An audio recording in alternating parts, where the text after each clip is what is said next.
status. So, sebenarnya ilmu jarh wa ta'dil ni sangat rumit. Macam kita Dr. Kamilin, dia tulis, dia pakar dalam bidang jarh ta'dil. Dan saya tak malulah. Kadang-kadang dalam isu jarh wa ta'dil, bila saya nak menulis bab hadis, kalau stuck, saya tak dapat keputusan, saya akan tanya dia. Kerana dia pakar. Syekh, tolong je. Kita tak malu, walaupun dia muda daripada kita. Kemampuan dia memang tumpuan dia dalam bab tu. Sebab dia memang TC PhD dia laisa biqawi. Maksud laisa biqawi di sisi ulama. Tu yang tebal tu. Apa beza laisa biqawi dengan laisa bilqawi? Ada beza? Sebab ada ulama beza kan. Maksud dia kaji semua perawi-perawi yang ulama kata laisa biqawi dengan laisa bilqawi. Sama ke tak? Okey. Habis itu sama ke tak? Nanti kita tanya dia. Panggil dia pula. Wa kitabatul hadis, dan menulis hadis. Wa huwa jaizun ijma'an, dan ia dibenarkan secara ijma'. Kenapa dibenarkan secara ijma'? Kenapa disebut benda ni? Kerana memang ada hadis Nabi tak bagi tulis hadis. Hadis Abu Sa'id Al-Khudri dalam Sahih Muslim kan, Nabi kata la taktubu anni faman kataba anni ghairal Quran falyamhuh. Jangan tulis daripada aku. Sesiapa yang menulis daripada aku selain daripada Quran, taklah dia padam. So adalah sebahagian kata tak boleh tulis, tapi berlaku ijma' di zaman periwayatan ilmu hadis ataupun hadis ditulis secara ijma' dibenarkan. Okey, wa tasriful himmah ila dhabtih. Maka penulisan ni dihalakan, berlaku giat kerana nak menjaga keaslian hadis. Cuba bayangkan kalau zaman ni kitab hadis tak ditulis, mana kita nak cari? Susah. Jadi penulisan hadis tu sebenarnya adalah usaha yang dilakukan oleh ulama-ulama hadis untuk menjaga keaslian hadis. So, kita kena terima kasih banyak pada ulama hadis ni. Kan Yahya bin Ma'in, masa bapak dia meninggal dunia, tinggal kat dia duit jutawan dia. Juta bapak dia tinggal duit. Tapi disebabkan menuntut ilmu hadis, dia hanya tinggal baju dengan selipar je. Habis duit. Kerana menuntut ilmu, mengembara. Zaman dulu kena mengembara. Zaman sekarang mengembara jugalah, tapi di satu tempat je lah, kat UIA je kan. Zaman dulu mengembara jauh, jumpa syekh dekat Mesir, lepas tu pergi Khurasan, lepas tu pergi Yaman, lepas tu pergi Hijaz, lepas tu pergi Iraq, jauh. Abu Hatim kata, aku keluar daripada Khurasan, aku keluar daripada Rai, dia berasal daripada Rai, aku keluar daripada Rai pergi ke Hijaz, aku kira langkah aku, jalan kaki pergi Mekah, jalan kaki. Bayang, daripada Khurasan kat mana? Iran. Daripada Iran tu jalan kaki pergi Mekah, aku kira langkah. Tapi dah tak larat nak kira banyak sangat, aku tak terkira lah. Ada yang sampai kencing berdarah disebabkan mengembara di padang pasir jalan kaki. Air tak ada, macam mana apa? Ada yang beli ikan, pergi Mesir belajar hadis. Lepas tu Ibn Abi Hatim sebut, dia beli mereka hadir kelas hadis nak dengar hadis daripada syekh.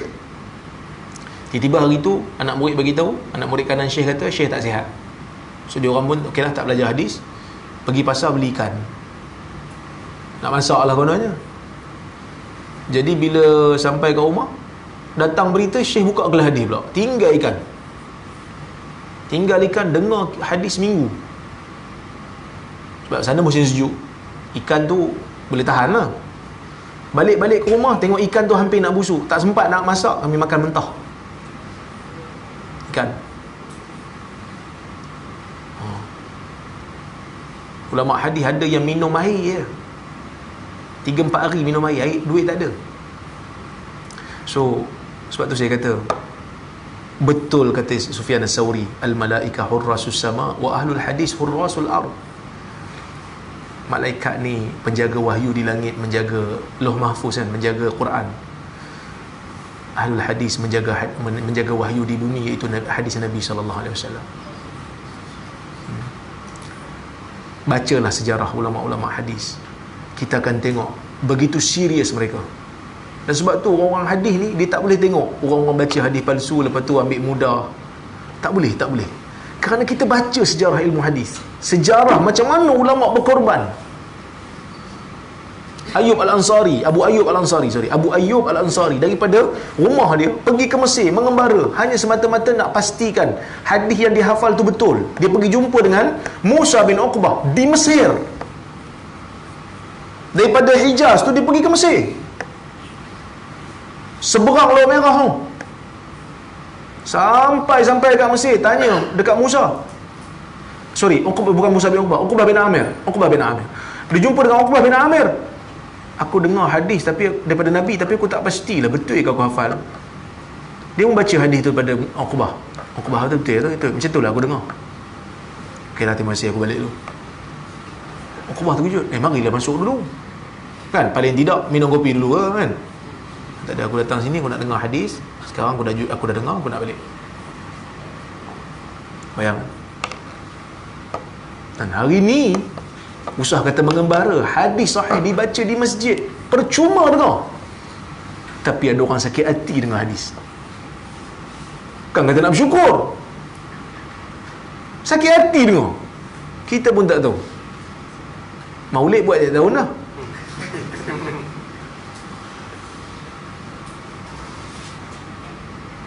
Betul tak? Cuba bayang ni banyak ni, tapi tak apalah kan? Tak habis kita sambung ni kan? Cuba bayang kita kata kita ahli sunnah ni saja, just fikir. Tak setuju dengan saya pun tak apa, nanti kita bincang lagi. Dan boleh interrupt, tak ada masalah, boleh tanya soalan semua. Dan boleh juga, saya tak setuju Ustaz, saya tak setuju Ustaz, no problem, it's okay. Sebab ni tak ada periksa. Kita kata kita ahli sunnah kan? Ahli sunnah ni apa? Yang berada di atas sunnah lah. Okay. Sepatutnya ahli sunnah berada di atas sunnah lah, baru jadi ahli sunnah. Kalau berada di atas bidah, ahli bidah lah. Okay. Dalam maulid ni, sambutan maulid ni ada tak dalam hadis? Tak ada kan? Tak ada lah. Sebab tu ulama beza pendapat Nabi lahir bila. Pandangan yang masyhur 12. Itu pandangan Ibn Ishaq. Ada pendapat kata 8, ada pendapat kata 9, ada kata 10. Khilaf ni sebab apa? Sebab sahabat tak sambut. Sahabat tak rayakan, tak buat program hari kelahiran Nabi. Clear? Baik. Hari ni orang sambut maulid. Ni sebahagian yang kata diri ahli sunnah ni tahu benda tu bukanlah sunnah. Siapa berani kata maulid Nabi sunnah? Sambut maulid. Siapa berani kata sunnah? Paling jauh dia pergi pun bidah hasanah, betul? Dan saya okey sambutan maulid ni kalau nak sekadar nak buat ceramah, it's okey. Bidah hasanah, it's okey, bidah hasanah. Kerana dia tak ada satu upacara khas. Dan dia pun tak ada orang kata ceramah pada hari tu lebih banyak pahala pada hari lain. Tak ada. Cuma dia kata hari tu hari semangat orang tengah naik. Dan kita cerita pasal Nabi. Bagi saya okey. Tapi kita, paling jauh kita boleh pergi bidah hasanah. Betul? Tapi kita punya tulis nak bagi orang faham ni benda ni tak dilarang. Tulis macam-macam dalil supaya orang tak keliru. Usaha.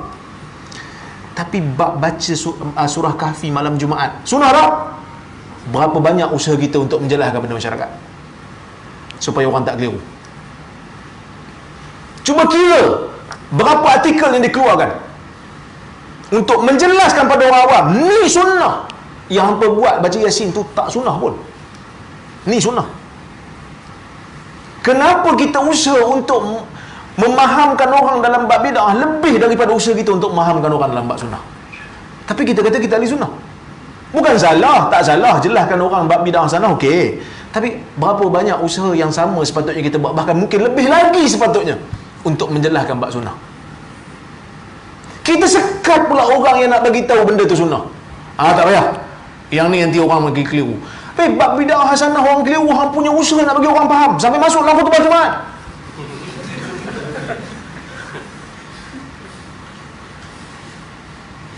Ini saya bukan marah ni kan. Tapi semangat datang. Bab hadis, bab sunnah, yang orang tinggal lama, tak usaha pun nak masuk dalam khutbah Jumaat. Tak ada usaha. Ada orang nak buat, kita tak bagi. Ada orang nak cuba sebar hadis sahih, kita tak bagi. Atas isu nanti masyarakat keliru. Bab maulid boleh pula hilangkan kekeliruan masyarakat tu, sedangkan benda tu bukan sunnah pun. Orang tak sambut maulid, terkeluar daripada ahli sunnah. Ada satu kajian dia buat, nak tahu orang tu sunnah tak sunnah, apa ahli sunnah tak ahli sunnah, sambut maulid ke tidak. Kalau dia pangkah, bukan ahli sunnah. Ada punya mangkuk. Tapi ada. Saya pelik, takkanlah tak sambut maulid tiba-tiba terkeluar daripada ahli sunnah. Maulid ni satu benda yang kita kata bid'ah hasanah. Bid'ah hasanah bukan wajib. Orang pergi, orang tak pergi, terpulang. Nak pergi, tak nak pergi sudah. Kita kena pergi. Sebab apa? Sebab kita ahli sunnah. Jadi kita kena mengamalkan bid'ah hasanah, barulah clear ahli sunnah. Pening kepala. Patutnya ahli sunnah mengamalkan sunnah. Bid'ah hasanah nak buat ke tak buat, terpulang lah. Sebab benda pun bid'ah. So sebab tu kadang-kadang kita rasa macam kecewa sikit lah. Saya tak kisah. Sebenarnya saya tak kisahlah kalau orang bagi ruang mengajar ke tak bagi ruang mengajar, saya tak kisah. Ada benda lain saya boleh buat. Tapi cuma adalah rasa kecewa dengan sikap sebahagian daripada otoriti agama ni, yang sepatutnya usaha untuk membela hadis sahih ni sepatutnya lebih banyak daripada membela bid'ah hasanah, sepatutnya. Tapi yang berlaku sebaliknya. Betul? Fikirlah. Dan syarat nak jadi ahli sunnah kat Malaysia ni, mesti menerima bid'ah hasanah. Kalau tak terima bid'ah hasanah, maka dia Wahabi. Sedangkan bid'ah hasanah, hukum bid'ah hasanah tu ijtihad. Ada orang terima, ada orang kata tak, bagi saya bukan bid'ah hasanah. Kan? Ada khilaf. Jadi bila di Malaysia ni kena terima bid'ah hasanah tu sebagai bid'ah hasanah, baru jadi ahli sunnah. Tak kepelik. Patutnya nak jadi ahli sunnah kena amal sunnah lah. Kan? Jadi pelik kita, macam mana dia buat kaedah ni? Wahabi adalah ejen Yahudi. Kenapa?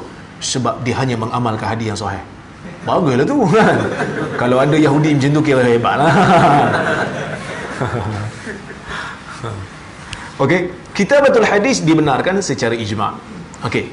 Kemudian dia bincang dari sudut aqsam turki riwayah. Jenis-jenis cara periwayatan sebuah hadis, wahiyah thamaniyah. Dia ada 8. Yang pertama, as-sama' min lafzi syekh. Sama' min lafzi syekh ni maksudnya dia dengar lafaz syekh. Syekh baca, dia dengar. Okey. Yang kedua, al-qira'ah alaih. Membaca pada syekh. Maksudnya kita baca buku syekh di depan syekh dan syekh dengar. Kalau tak betul, syekh akan tegur. Dia maksudnya kalau sama' min syekh ni berpusatkan guru, kalau qira'ah ala syekh berpusatkan pelajar. Kan? Orang ini bincang pasal isu tu kan. Tak tahulah kalau kat UIA tak bincang, tapi kami kat Universiti Pendidikan ni macam tu lah. Bab pendidikan ni macam tu lah. Bincang teori-teori pendidikan. So pendidikan, pensyarah tak boleh banyak bercakap. Kalau macam saya hari ni kat UPSI kira fail lah, saya yang bercakap. Kat UPSI tak boleh pensyarah banyak bercakap. Pelajar yang kena aktif. Active learning dipanggil. Kita kena bagi PBL, kena bagi problem based learning, kena bagi project based learning, macam-macam lah. Kami diberi kursus tapi tak buat pun. Jadi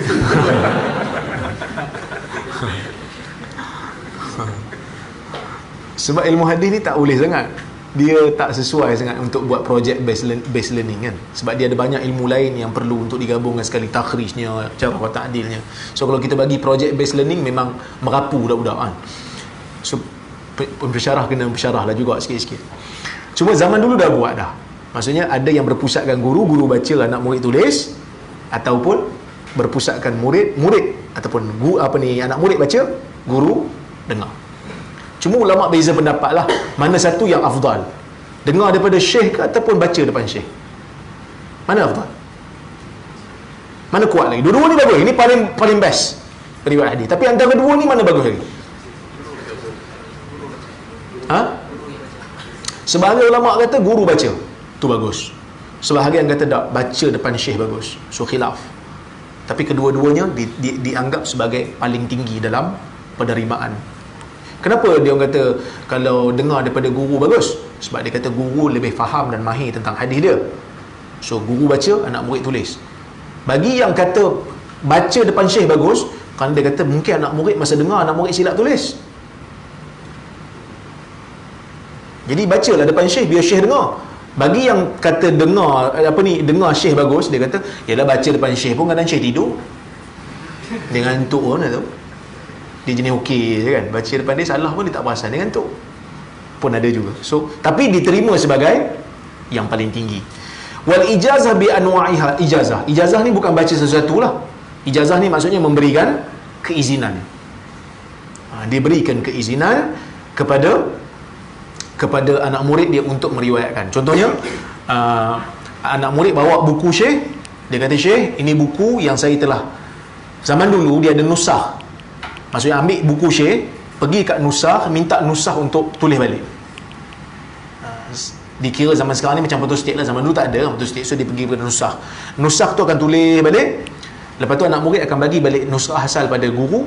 Lepas tu anak murid akan ambil nusrah yang salinan tu, dan syekh kata aku ijazahkan kepada engkau hadis-hadis yang ada dalam buku ni. Itu dipanggil ijazah. Kadang-kadang syekh bagi buku dia terus. Ni buku aku dan aku ijazahkan kau untuk kau riwayatkan. Itu ijazah. Dan ijazah ni diterima. Cuma dia buat rendah sikit daripada sama. Sebab dia tak dengar semua. Macam saya ada ambil sanad daripada Mesir, ijazah. Ijazah ni dia minta kita baca 2-3 hadis je. Baca kat saya 2-3 hadis, lepas tu saya ijazahkan semua. Ada. Lebih mudah lah. Dan sekarang ni kebanyakannya ijazah. Sama ni ada, tapi penat sikit lah nak kena baca sesuatu. Dah lah sanad panjang kan. Dia kena baca sanad daripada guru sampai Imam Bukhari, daripada Bukhari sampai Nabi. Panjang lah. So satu hadis tu kadang-kadang ambil 5 minit nak baca sanad je. Tapi ada, benda tu masih berlaku di Jordan, di Mesir, memang ada dipanggil majlis sama', majlis mendengar hadis. So syekh akan baca. Dan ada orang dengar je. Kerana nak menghidupkan tradisi ulama' dulu, nak feel macam mana ulama' dulu rasa. Okay? Bukanlah untuk tasahih ataupun tada'if, just untuk menghidupkan tradisi. Okay. Kemudian munawalah. Munawalah ni syekh bagi buku. Syekh bagi buku. Dia kata ni buku aku, pergi riwayatkan. Dia tak baca, tapi dia bagi buku. Mukatabah, syekh ambil kertas dia tulis ni hadis saya, dia bagi. Itu mukatabah. I'lam ni syekh bagi tahu, dia tunjuk kat anak murid, banyak ni hadis saya. Anak murid boleh tak riwayat daripada syekh? Boleh. Bila syekh bagi tahu tu secara tidak langsung, maksudnya syekh beri keizinan untuk riwayat. Wasiah ni sebelum mati lah. Dia ada buku banyak hadis, dia kata aku wasiatkan buku-buku ni pada anak murid aku Fulan bin Fulan, nanti bagi kat dia buku ni. Tu pun boleh. Dan yang seterusnya wijadah. Dia jumpa buku. Katalah saya pergi ke Palestin, saya jumpa buku hadis. Lepas tu saya tengok tulisan ni, saya tahu ni tulisan Imam Bukhari. Boleh tak saya riwayatkan daripada Imam Bukhari hadis tu? Tak boleh. Wijadah ni paling lemah, tak boleh. Dia tak boleh ala sabili riwayah, tapi dia ala sabili hikayah boleh. Cerita boleh. Macam hari ni lah, kita buka Sahih Bukhari. Awak ada sanad tak Sahih Bukhari? Antum ada sanad tak Sahih Bukhari? Tak ada kan? Boleh tak cerita apa yang dalam Sahih Bukhari tu? Boleh. Tapi cerita je lah. Tak boleh kata saya meriwayatkan kepada anda semua Sahih Bukhari ni. Tak boleh, sebab tak ada sanad kan. So hikayah boleh, riwayah tak boleh. Itu wijadah. Okay. Wasifatul riwayah wa adauha. Sifat riwayah dan cara untuk menyampaikannya. Wa yadkhulu fihi riwayah bil makna, dan masuk dalam bab ni riwayat dengan makna waqtisarul hadis, dan meringkaskan hadis. Maksudnya bila kita nak riwayat hadis, ada adab yang perlu untuk kita lazimi. Orang nak riwayat hadis ni dia mesti menerima hadis tu dengan cara yang tepat, iaitu dengan salah satu daripada yang kita sebut tadi, Dan ayyakuna aliman bil lughah al arabiyyah, dia mesti faham bahasa Arab. Kerana dia nak riwayatkan sesuatu yang berbahasa Arab. Dan dia tak boleh riwayat dengan makna, melainkan dia mesti mahir tentang lafaz yang boleh mengubah makna. So dia tak akan guna lafaz yang boleh mengubah makna. Kerana lafaz Nabi ni dia ada terikat dengan hukum. Diikat dengan hukum. Jadi kalau ditukar perkataan Nabi dengan perkataan lain yang boleh mengubah makna, dia akan rosak. Okey. So riwayat bil makna ni sebenarnya ulama berbeza pendapat. Ada sebahagian bagi, ada sebahagian tak bagi. Pendapat yang sahih bagi ke tak bagi? Riwayat dengan makna. Boleh ke tak boleh? Boleh lah, tapi dengan syarat yang saya sebut tadi. Dan dia dah berlaku pun. Sebab tu dalam kitab-kitab hadis ni kadang-kadang dia ada macam-macam lafaz untuk hadis yang sama. Ada innamal a'malu binniyat, ada yang innamal a'malu binniyat, ada yang al-amalu binniyah, ada yang al-a'malu binniyat, tak ada innama. So dia itu semua tu riwayat dengan makna. Riwayat bil makna. Okey, waqtisarul hadis, dan meringkaskan hadis. Ringkaskan hadis pun boleh. Maksudnya hadis tu panjang, kita nak ringkas sebahagian dia boleh. Tapi dengan syarat. Syarat dia tidak boleh merosakkan makna hadis tersebut. Dia jangan sampai konteks tu berbeza. Tak boleh. Dia mesti satu ayat penuh, satu kenyataan penuh. Kalau kita nak potong, boleh potong. Imam Bukhari selalu buat benda ni. Imam Bukhari dia suka ringkas dan dia suka potong hadis. Kalau kita buka hadis yang pertama dalam Sahih Bukhari,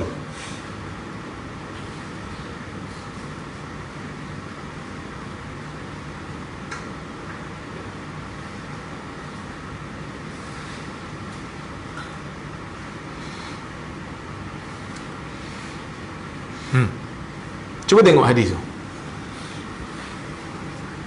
Kata Imam Bukhari rahimahullah, haddatsana al-Humaydi Abdullah bin Zubair qala haddatsana Sufyan qala haddatsana Yahya bin Sa'id al-Ansari qala akhbarani Muhammad Ibrahim at-Taimi annahu sami'a Alqamah bin Waqqas al-Laythi yaqul sami'tu Umar bin Khattab radhiyallahu anhu 'ala al-minbar qala sami'tu Rasulullah sallallahu alaihi wasallam yaqul innamal a'malu binniyat wa innama likulli imri'in ma nawa faman kana hijratuhu ila dunya yusibuha aw imra'atin yankihuha fa hijratuhu ila ma hajara ilaih.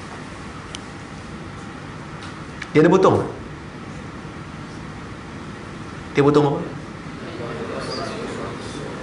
Faman kana hijratuhu ila Allah wa rasulih wa hijratuhu ila Allah wa rasulih. Dia buang yang tu. Sebagai ulama kata bukan dia buang, tapi dia dapat daripada Humaydi macam tu. Tapi Bin Hajar kata kemungkinan juga dia buang. Kenapa dia buang? Panjang sangat. Dia ingatkan diri dia. Sebagai ni hadis ni mukadimah dia. So dia ingat diri dia. Dia buang perkataan yang boleh menjadikan dia ujub. Sebab kan hadis yang dia buang tu, faman kana hijratuhu ila Allah wa rasulih tu, siapa yang hijrahnya kerana Allah dan Rasul, maka akan dihitung pada Allah dan Rasul. Dia buang yang tu, takut jadi ujub. Dia kekalkan hadis yang menjadi amaran dan ancaman untuk diri dia. Siapa yang hijrahnya kerana dunia yang dia inginkan, ataupun perempuan yang dia ingin nikahi, maka hijrahnya berdasarkan apa yang dia hijrah kerananya. So Imam Bukhari buang benda tu. Ada tujuan lah. Tapi kalau dia buang ni, rosak dah hadis ni. Tak pun. Kerana dia awal tu Nabi dah sebut dah, wa inna likulli imri'in ma nawa. Setiap orang akan dihitung berdasarkan apa yang dia niat. Kalau niat baik, akan dapatlah pahala baik. Kalau niat tak baik, akan dapatlah ganjaran tak baik. Kalau niat tu neutral aja, baik pun tidak, jahat pun tidak, tak dapat pahala je lah. Benda harus. So itu yang kita panggil sebagai ikhtisarul hadis. Wa adamul muhaddis wa talibul hadis. Dan termasuk juga dalam bab ini adab-adab muhaddis dan adab bagi penuntut ilmu hadis. Adab penuntut ilmu hadis ni banyaklah. Antaranya sabar, Antaranya kena melazimi akhlak. Guru hadis pun ada adab dia. So adab guru hadis mesti memakai pakaian yang terbaik yang dia ada ketika nak buat majlis hadis, sabar dengan kerenah murid-murid. Dan antara termasuk juga di dalam adab ni kita panggil muqabalah.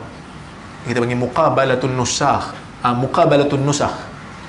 Anak murid bila dengar hadis daripada guru, lepas dia catat, dia mesti buat muqabalah.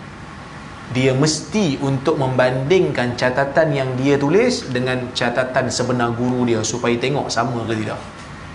Hari ni saya tak tengoklah awak punya nota. Betul? Kerana kita bukan riwayat hadis. Tapi zaman dulu mesti dibandingkan supaya catatan murid dengan guru sama. Sebab tu zaman dulu ulama sebut man sami'al hadis walam yuqabil faka'annama dakhala al-khala walam yastanji. Sesiapa yang menulis, mendengar hadis tapi tidak melakukan muqabalah, seolah-olah orang yang masuk ke dalam toilet tapi tak istinja. Seolah-olah macam itulah. Okey.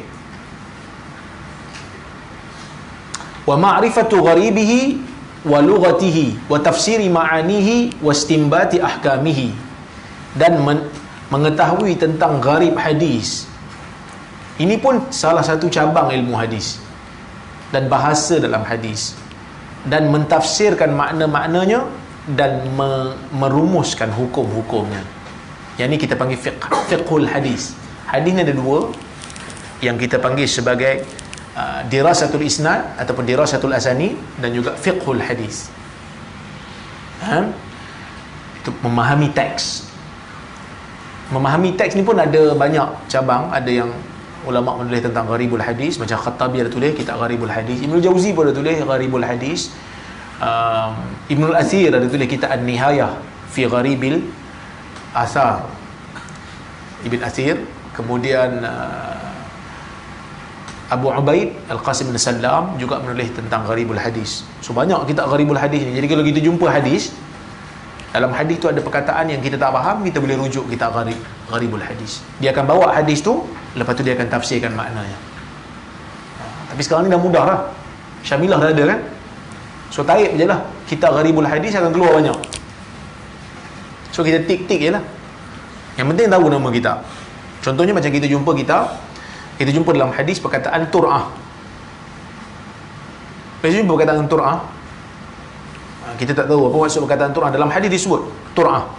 So kita tengok, ni gharibul hadis Abu Ubaid, An-Nihayah fi Gharibil Athar Ibn Athir, gharibul hadis Ibn Qutaybah, gharibul hadis Harbi Khattabi, ada satu lagi Ibn Jauzi.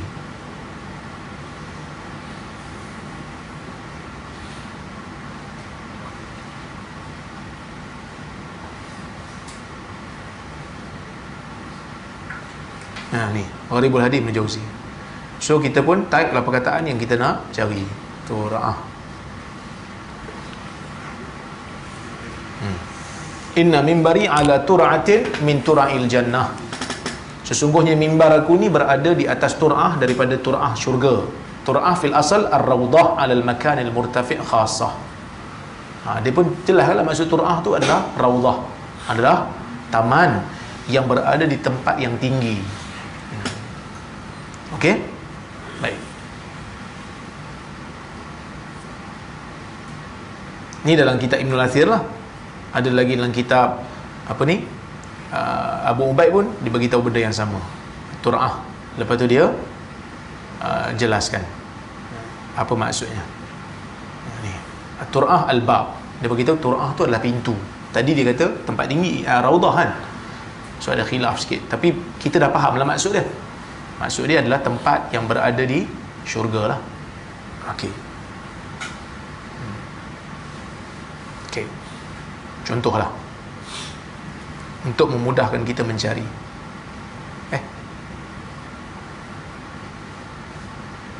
Okey. Dan mentafsirkan makna-maknanya.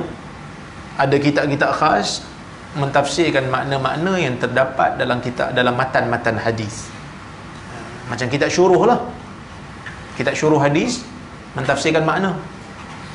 Macam Ibn Jawzi dia tulis kitab Kashful Mushkil, menjelaskan perkataan yang muskil dalam sahihain. Jadi kalau kita nak faham hadis tu secara umum, kita boleh carilah kitab syuruh yang agak simple. Kalau kita bukan nak kaji hadis tu secara mendalam, just nak tahu makna umum saja, cari kitab-kitab yang simple. Macam kitab Kashful Mushkil, macam kitab apa lagi? Kitab syuruh hadis yang simple. Dalilul Falihin, kan? Itu kitab-kitab antara kitab yang simple.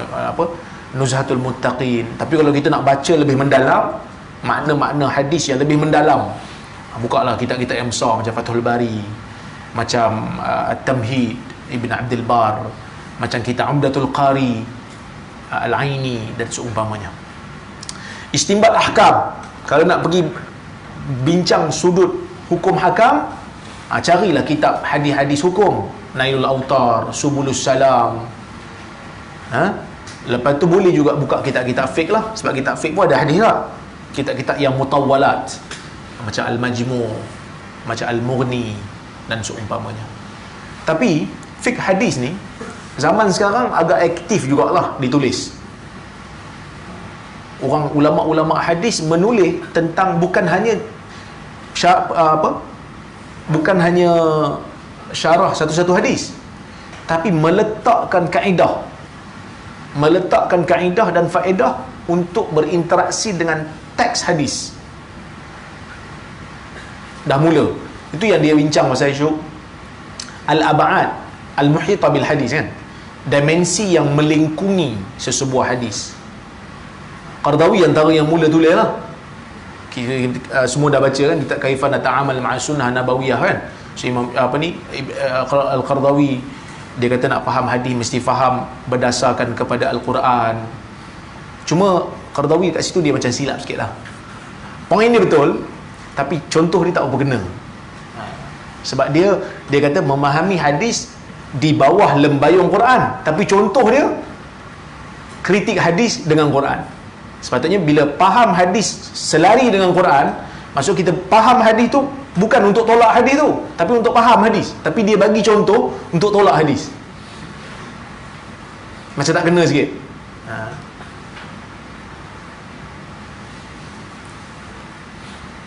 Saya sebut ni sebab saya kaji benda ni.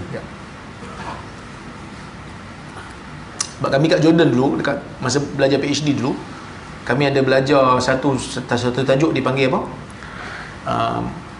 Fiqhul hadis. Fiqhul hadis. So setiap minggu kena bincang lah. So ada satu minggu tu Syekh kami suruh cari ataupun buat satu kaedah fahmul hadis fi dawil Quran. Ni. So saya hantar lah ni. Masa ni tengah belajar lagi, ada nombor kad metrik lagi, kan? Okey.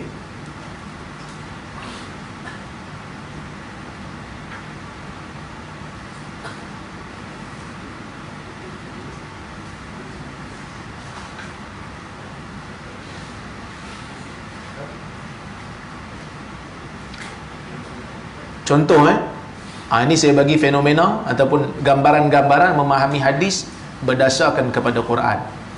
Pertama, mensyarahkan gharib hadis dengan apa yang ada dalam Quran.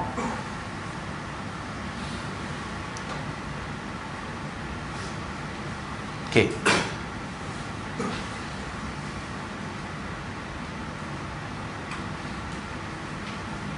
Contohnya macam ni, hadis daripada Abu Musa daripada Nabi SAW. Nabi kata, masalu ma ba'athani Allahu bihi minal huda wal ilm kamathalil ghais al-kathir asaba ardan fakana minha naqiyah qabilatil ma fa'anbatatil kala wal ashab al-kathir wa kanat minha ajadib amsakatil ma fanafa'a Allahu biha an-nas fasharibu wasaqu wazara'u wa asabat minha ta'ifah ukhra innama qi'an la tumsikuma wala tanbitu wala tunbitu kala. Qi'an, perkataan qi'an tu. Lepas tu Imam Bukhari, qala Abdullah itu Bukhari, dia kata qala Ishaq qa ya'luhuma was-safsa al-mustawi minal ard. Dia terjemahkan perkataan qa' tu, dia bawa perkataan qa' tu daripada Quran. So dia tafsirkan gharib dalam hadis dengan apa yang dalam Quran. Okey. Kemudian at-tamyiz bain al-haqa'iq al-lughawiyah wal haqa'iq asy-syar'iyyah birruju' ila al-Quran. So kalau ada perkataan dalam hadis disebut satu perkataan, dia ada makna lughah, ada makna syar'i. So kena tengok Quran. Sebab itu Ibn Taymiyah kata, perkara yang mesti diketahui, sesungguhnya lafaz-lafaz dalam Quran dan hadis, apabila diketahui tafsirnya daripada kalam Nabi, dah tahu dah makna dengan Nabi tafsirkan sendiri, maka tidak perlu lagi untuk berdalil dengan kalam ahli lughah. Ini kata Ibn Taymiyah. Contoh,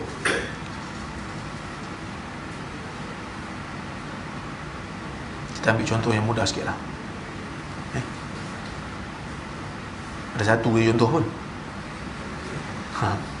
Okey. An Sa'ad radhiyallahu anhu qala anna Rasulullah SAW a'ta rahtan wa Sa'ad jalis fataraka Rasulullah SAW rajulan huwa a'jabuhum ilaih. Ni kisah ni makruf dalam Sahih Bukhari. Nabi ni memberikan harta pemberian kepada satu kumpulan. Sa'ad bin Abi Waqqas ni dia duduk tengok Nabi buat. Tiba-tiba Nabi tak bagi satu orang lelaki yang pada saat dia Nabi patut bagi kat dia. Faqultu ya Rasulullah malaka an fulan. Ya Rasulullah, apa masalah engkau dengan lelaki tu sampai tak bagi? Fa wallahi inni la arahu mu'mina, kerana aku melihat dia mukmin. Nabi kata awa muslima, ataupun muslim kot. Fasakata qalilan thumma ghalabani ma a'lamu minhu fa'udtu li maqalati. Aku diam kejap, lepas tu aku tak tahan lagi, tanya lagi kat Nabi, apa masalah engkau dengan masalah engkau ya Rasulullah dengan fulan tu? Sesungguhnya aku melihat dia adalah mukmin. Nabi kata muslim. Dia tanya, lepas tu Nabi kata ya Sa'ad, Nabi kata kat Sa'ad, inni la u'ti rajul wa ghayruhu ahabbu ilayya minhu khasyata ay yakubbahu Allahu finnar. Wahai Sa'ad, aku mungkin memberikan pemberian kepada seorang lelaki, sedangkan selain daripada dia itu aku lebih suka, kerana aku takut Allah akan hempakkan dia di dalam neraka. Lafaz Imam Bukhari ni, dia menjelaskan sesungguhnya lafaz Islam pada hakikat syariah adalah agama yang sahih. Pada hakikat lughawiyah, dia maksudkan Islam. Bila maksud lughawi, menyerahlah kan, Islam menyerahkan. Maka Imam Bukhari pun letakkan tajuk bab bagi hadis ni, dia kata bab idza lam yakunil Islam 'alal haqiqah wa kana 'alal istislam awil khawf minal qatl. Bab jika Islam ini tidak bermaksud hakikat, maka dia bermaksud menyerah diri ataupun takut daripada dibunuh. Maka dia pun bawa ayat Quran, qalatil a'rab amanna qul lam tu'minu walakin qulu aslamna. Maka ini merupakan satu isyarat daripada Imam Bukhari, sesungguhnya hadis ini mesti difahami berdasarkan ayat ini. Maksudnya Nabi tak bagi dekat orang tu yang Sa'ad kata mukmin. Nabi kata aku nak bagi kepada orang yang muslim, yang baru masuk Islam, yang mana Islamnya masih tak kuat lagi. Yang aku bagi kat dia, walaupun aku suka kat dia, dia mukmin. Tapi aku bagi kat orang lain, kerana orang lain ni baru masuk Islam ni, belum mukmin lagi, belum sampai kepada tahap hakikat iman lagi. So aku bagi kat dia orang ni, supaya dia orang ni kekal dalam Islam. Itu maksud dia. Okey. Dan mentafsirkan perkataan mujmal dalam hadis dengan Quran. So ada satu contoh, mengkhususkan perkataan umum yang ada dalam hadis dengan Quran. Ini pun faham dah. Dan saya nak ini penting, iaitu memahami hadis berdasarkan Quran, membezakan lafaz yang mushtarak di antara Quran dan hadis. Bila kita nak faham hadis, mesti faham selari dengan Quran, kan? So bila kita faham hadis, jangan pemahaman kita tak ada hadis tu bercanggah dengan Quran. Contoh, dalam hadis Nabi kata, "Idza uqimatis salah fala ta'tuha tas'un wa atuha tamshun alaikumus sakinah." Bila dah iqamah salat, kamu jangan datang dalam keadaan kamu berlari. Jangan datang berlari. Datang tenang-tenang saja. Fama adraktum fasallu wa ma fatakum faatimmu. Apa yang dapat bersama dengan imam kamu solat, yang tak dapat kamu bangunlah, lepas tu sambung, kan, sempurnakan. Perkataan wala ta'tuha tas'aun, jangan kamu datang dalam keadaan berlari, tiba-tiba bercanggah dengan Quran. Quran kata fas'au ila dzikrillah wa dharul bai'. Mana satu ni? Idza nudiya li salati min yaumil jumu'ah fas'au ila dzikrillah. Perkataan sa'a juga. Yang ni pun Nabi kata jangan datang solat, jangan berlari. Tadi Quran kata bila dengar azan solat Jumaat kena berlari. Fas'yu fil ayah ma'nahu dhihab ila salah. Amma sa'i alladhi naha anhu an-nabi sallallahu alaihi wasallam huwa al-isra' fil mashi aw al-adu, maksudnya berlari. Yang tadi tu fas'au tu bersegera, jangan tangguh. Oleh kerana itu Imam Bukhari sebut dalam selepas daripada bab tu, dia kata wa man qala sa'al al-amal wa dhihab liqaulihi wa sa'alaha sa'yaha. So maksudnya sa'a ni ada banyak makna. Ada makna berlari, ada makna bersegera ataupun berusaha untuk pergi. Izhab. So dia bawa ayat Al-Quran. So ini di antara contohlah. Okey? Baik. Saya tak publish lagi yang ni dalam jurnal. Dan memahami hadis berdasarkan Quran, memahami hadis berdasarkan hadis lain, memahami hadis berdasarkan maqasid, memahami hadis berdasarkan majas, ini semua sangat-sangat penting untuk kita faham, supaya kita tidak jumud dan tidak tersalah faham. Contoh hadis yang paling penting, memahami hadis berdasarkan kepada konteks zaman dan masa. Itu sangat penting. Bila kita belajar hadis, kita kena faham konteks zaman dan konteks masa.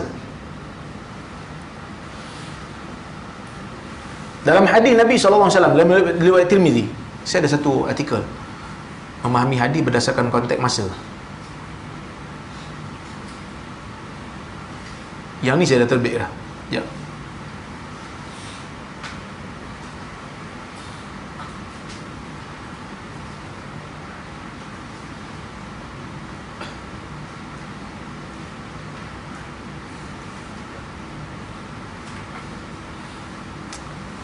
Tak adalah pula.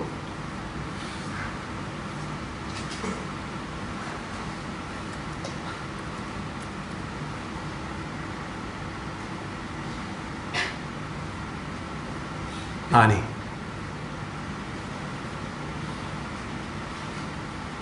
Okey. Berdasarkan konteks, masa dan zaman, tengok. Nabi sebut dalam hadis, al-khamru min hataini syajaratain, al-karmah wan nakhlah. Arak daripada dua pokok ni je, anggur dan tamar. Kalau kita tengok hari ni, arak bukan daripada tu je, arak daripada Bali pun ada, daripada Mort kan. So adakah hadis Nabi ni maksud pengkhususan? Tak. Hadis Nabi ni dia berkaitan dengan zaman di mana Nabi hidup, iaitu negara Arab. Arak dia memang daripada dua pokok tu lah. Okey. Sebab itu dalam hadis Aisyah kata dalam hadis Aisyah SAW meriwayatkan, Aisyah radhiyallahu anha meriwayatkan daripada Nabi SAW, Nabi kata kullu syarabin askar fahuwa haram. Baik.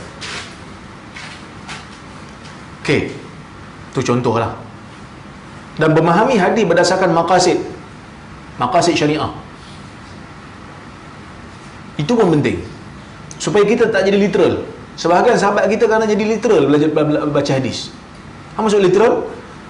Kita kena taat dengan pemerintah, dengan pemimpin, walaupun dipukul punggung kita, walaupun dia ambil harta kita, kena taat.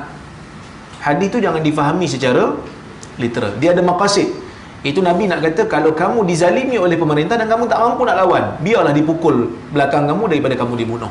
Biarlah dia ambil harta kamu daripada kamu dibunuh. Tapi bukan bermakna Islam menggalakkan kezaliman. Islam kata dalam hadis yang lain, man qutila duna nafsihi wa duna ahlihi wa duna malihi fahuwa syahid.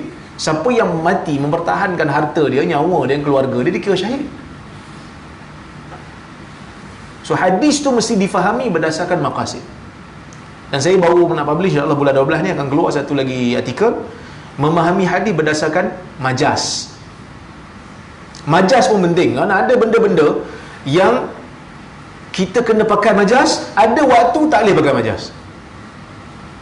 Majas ni kena pakai dengan cara seimbang. Berlebihan guna majas pun problem, langsung tak guna majas pun sangat problem. So kena hati-hati. Baik.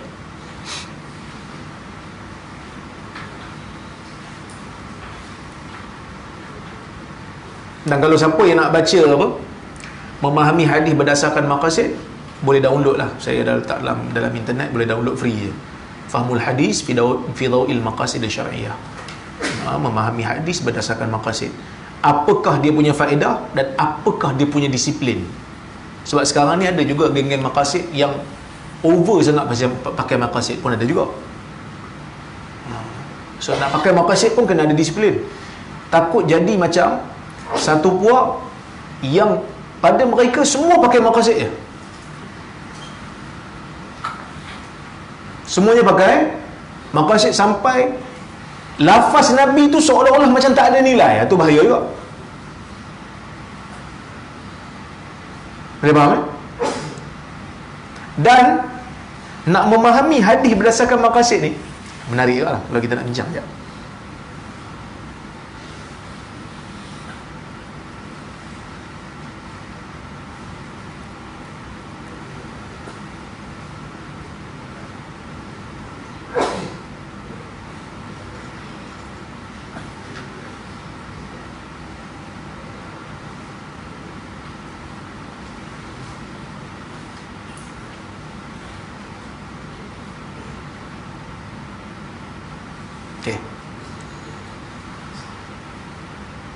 Ni dawabit memahami hadis berdasarkan maqasid.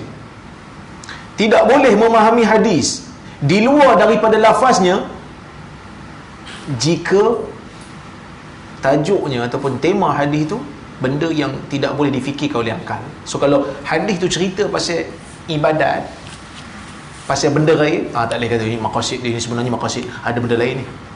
No. Ibadat, stick ibadat. Benda akidah, stick benda akidah. Tak boleh untuk tukar-tukar. Okey? Tidak boleh memahami hadis berdasarkan maqasid sampai kepada satu tahap hilang langsung hujjah sunnah. Hilang langsung kehujahan hadis. Sebab ada satu orang ilmuwan di zaman kita ni, dah meninggal juga lah. Dia kata, sunnah ni secara juzuk bukan hujah. Sunnah ni kita kena gabung, kena tengok manhaj, metod umum saja. Tu masalah. Dia kata sunnah ni, hadis ni secara juz'i tidak bukan hujah. Kita kena gabung, kena ambil pemahaman umum saja. Ada problem lah. Ini over lah dalam menggunakan maqasid. Dia tokoh maqasid. Dia tokoh maqasid. Okey? Baik.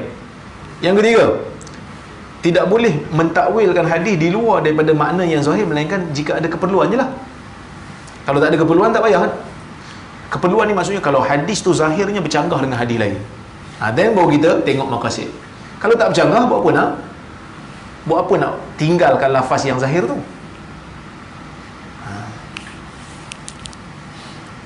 Dan perlu untuk mendahulukan maslahah yang lebih kuat bila berlaku percanggahan di antara dua tafsiran terhadap maqasid. Kadang-kadang bila kita tengok satu hadis, ulama ni tafsir ikut maqasid, ulama ni pun tafsir ikut maqasid, ni pun ikut maqasid, ni pun ikut maqasid. Kan? Kita nak ikut maqasid mana? Kita kena pilih maqasid yang lebih kuat daripada dua tu. Inilah yang menyebabkan berleh ambil pandangan anak zina boleh bin dengan bapa zinanya, dengan syarat bapa zina tu mengaku tu anak dia, dan dengan syarat mak budak tu tak jadi isteri orang masa melahirkan. Kalau mak dia jadi isteri orang waktu melahirkan, akan dibinkan pada suami dia lah. Orang marah lah kat boleh kan, apa ni boleh pula bin anak zina? Boleh ke tak boleh? Anak zina boleh bin dengan bapa dia, bapa zina dia? Khilaf lah kan. Majoriti tak bagilah. Tapi Ishaq bin Rahuya, Urwah bin Zubair, Hasan al-Basri, satu pendapat dalam mazhab Hanafi, dia kata boleh, dengan syarat yang saya sebut tadi. So kami ni di Perlis ni semua dia punya IJK fatwa dia kebanyakan orang luar. Dan kebanyakannya lecturer universiti lah. So dalam tu memang isu ni, saya ingat lagi lah, isu ni memang panas lah bincang. Ada yang tak setuju dengan ambil minoriti ni, ada yang setuju. Perlis macam ni lah, siapa yang tak setuju dengan fatwa yang majoriti, dia bila kami kalau sepakat semua okey lah. Tapi kalau ada yang tak setuju, kita akan ambil majoriti. Biasanya raja akan ambil majoriti, tapi tak semestinya. Kadang-kadang bila raja tengok, raja Perlis dia akan tengok ni ada ahli fatwa beza ni, so raja akan pilih berdasarkan hujah. So kita akan letak hujah lah, raja akan tengok. Tapi biasanya dia akan pilih yang majoriti. So yang majoriti akan sign lah fatwa tu. Kalau yang tak setuju tu, dia tak payah sign lah. Walaupun nama dia ada dalam tu, tapi dia tak sign. Maksudnya hukum ni aku tak setuju. Dan ada lah dalam fatwa boleh, pernah satu orang ahli fatwa keluar daripada mesyuarat, wah, saya tak setuju, saya keluar makan mi goreng kat luar. Dia tak puas hati. Ada. Syok lah bila meeting fatwa ni, bagi saya macam menarik lah. Kita tengok kan perbahasan, tapi matang lah. Keluar pada mesyuarat, muka masam kan. Bila kat luar makan mi goreng, senyum balik. Kami pun tersapu balik. Sihat kan? Tak ada gaduh-gaduh. Meeting yang akan datang pun masih senyum lagi, relax kan. Itulah sepatutnya kita ilmuan ni, orang yang mengaji ni kena macam tu lah. Tak setuju kan, dalam mesyuarat je lah. Dah kalau orang tak nak ambil pendapat kita, lantak lah, kita tak bertanggungjawab lah kan. So bila masa bincang-bincang ni, ada orang nak ambil pendapat majoriti, tak boleh bin anak zina dengan bapa dia, sebab dia guna hadis yang Sa'ad tu kan, al-waladu lil firash tu. So dia kata kita kena jaga maslahah. Apa? Maslahah nasab. Nak jaga nasab anak. Nasab adalah maqasid. Orang yang bagi bin anak zina ni kepada ayah zinanya dengan syarat, dia kata kami pun nak jaga maqasid. Maqasid apa? Hifzun nafs, menjaga nyawa. Kerana anak zina, banyak kes dekat Malaysia ni yang tak nak pergi sekolah, stres sebab nama dia tak ada bin. Dan orang akan tanya, kenapa kau tak ada bin? Dan benda ni berlaku pada anak saya, bukan sebab saya zina. Na'udzubillah lah. Tapi masa saya belajar di Jordan, PhD, saya dapat anak seorang di Jordan. Saya dapat anak nombor 2. Anak sulung lahir dekat sini masa saya buat master kat UIA. Lahir kat sini okey lah kan, dia normal lah, adalah bin. Bila je lahir kat Jordan, saya kena isi borang. Dan borang tu macam pelik sikit lah. Surat beranak anak saya yang nombor 2 tu, Muaz tu, dia pelik sikit sebab dia lahir luar negara. Dia dipanggil borang 14A. Dia bukan macam surat beranak yang kita punya tu, yang warna hijau tu, dia warna biru surat beranak. So saya kena isi borang untuk keluarkan surat beranak tu. So saya pun isi borang. Bila dia bagi tahu nama bayi, saya letak lah Abdullah Muaz. Nama ayah Muhammad Rozaimi bin Ramli kan. So bila keluar je surat beranak tu, dia keluar nama baby ke atas tu Abdullah Muaz, tak ada bin.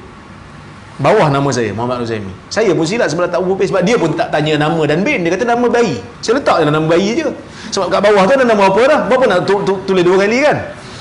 So saya silap tulis, keluar surat beranak. Saya ingat tak ada apa lah, sebab saya ingat tak apalah, nama bayi ada kat atas, nama ayah ada kat bawah. Bila balik Malaysia nak buat MyKit, nama saya tak keluar, tak ada bin.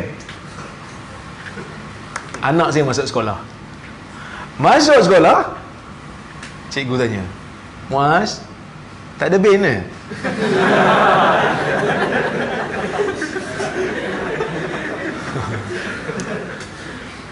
Dia pun balik tanya saya.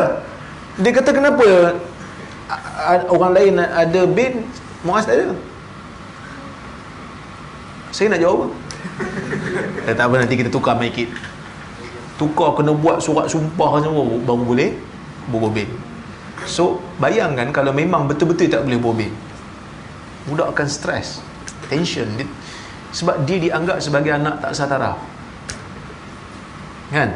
Jadi dia tak boleh lah. Jadi menyedari hakikat itu, kami ambil pendapat yang kedua, boleh bil, nak jaga nyawa. Dan bila kita kata bil, ada bil saja, budak tu dia akan dapat nafkah, dia ada bapak lah, so bapak dia akan jaga dia sebab anak kan. So zaman dah berubah, maka kami ambil fatwa yang tu.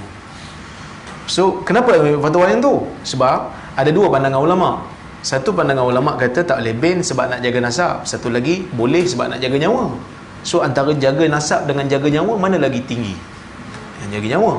Terutama dalam keadaan ni pula, maka kita ambil jaga nyawa tu lebih utama. Sebab tu boleh. Tapi kami kena hentam lah juga. Adalah juga ustaz-ustaz yang kata ni apa, kalau bagi bil ni kita galakkan orang zina lah. Bagi saya tak tepat juga. Sebab selama ni, sebab fatwa perlis tu baru je keluar, baru 2 tahun. Statistik zina zaman dulu sampai zaman sekarang tak pernah kurang, naik je anak tak setara ni. Sebelum ni tak pakai pun pendapat minoriti tu, pakai pendapat majoriti. Masa pakai pendapat majoriti pun statistik zina naik. Itu pertama. Yang kedua, bila masa orang zina baca fatwa?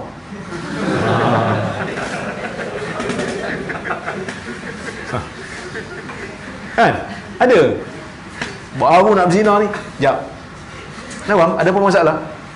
Kita baca fatwa dulu.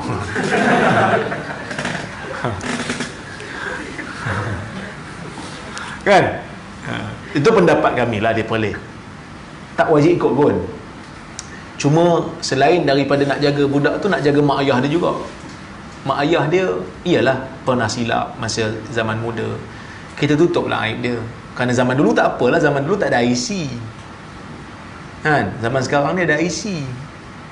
Anak dia akan tanya sepanjang hidup, anak dia akan tanya. So malu lah kan, anak dia tahu apa yang mak bapak dia buat. Bagi saya macam tutuplah aib tu. Dan yang seterusnya, wa'azuhu ila sahabah wa tabi'in wa atba'ihim, mengetahui tentang sahabat, mengetahui tentang tabi'in dan juga tabi'in. Kenapa mereka ni penting? Kerana mereka inilah yang disebut oleh hadis khairun nas qarni thumma alladhina yalunahum thumma alladhina yalunahum. Sebaik-baik manusia, manusia yang hidup di kurun aku, dan mereka yang berada selepas itu, dan mereka yang datang kemudian selepas itu, iaitu golongan sahabat, tabi'in dan tabi'in. Itu sahabat, mereka yang berjumpa dengan Nabi SAW dalam keadaan beriman, mati di atas iman. Tabi'in, mereka yang berjumpa dengan sahabat dalam keadaan beriman dan mati dalam keadaan iman. Dan tabi'in ialah orang yang bertemu dengan tabi'in dalam keadaan beriman dan mati dalam keadaan beriman. So 3 golongan ni sangat penting dalam hadis, sebab Nabi kata ini golongan terbaik. So kena kenal mana satu sahabat, mana satu tabi'in. So kita kena tahu juga dalam ilmu hadis ni, nak tahu nama sahabat, kena tahu dia ni sahabat ke tak, supaya kita tahu sanad tu bersambung ke tak. Kalau nama glamour macam Abu Hurairah, macam Jabir, macam Ibn Umar, tu clear lah. Tapi kalau nama yang pelik-pelik ni, nama yang kita tak pernah dengar kan, Irbad Ibn Sariyah contohnya, ni sahabat ke tak? Macam mana kita nak tahu dia sahabat ke tidak? Kita kena rujuk kitab-kitab hadis, kitab-kitab yang menghimpunkan nama sahabat. Kalau nama dia ada dalam tu, dan dia sahabat lah. Tu pun kalau tak ada khilaf lah. Kalau ada khilaf, kena tarjih. Jadi sebab itu sebenarnya nak nilai satu hadis ni kadang-kadang makan seminggu lah. Nak cari perawi satu hal, nak tengok status perawi ni sahabat ke tabi'in satu hal, lepas tu nak tengok jarah ta'dil pula satu hal. Ada khilaf pula pada jarah ta'dil. Kita pun tulis jarah ta'dil, ada ulama kata siqah, ada ulama kata dhaif, ada ulama kata pemalsu. Jauhnya siqah dengan pemalsu. Kalau siqah dengan soduk tu boleh tahan lah. Ni seorang kata siqah, seorang kata pemalsu, mana satu ni? Kita pun buat semak-semak tarjih. Siqah rupanya yang kata pemalsu tu perawi lain, nama sama. Boleh jadi. Boleh jadi. Nama sama. Berapa ramai perawi nama Muhammad bin Abdullah. Baik, Muhammad bin Abdullah. Dalam sanad dia tulis Sufyan aja. Sufyan mana? Sufyan Sauri ke Sufyan bin Uyainah? Ke Sufyan Zuhaimi?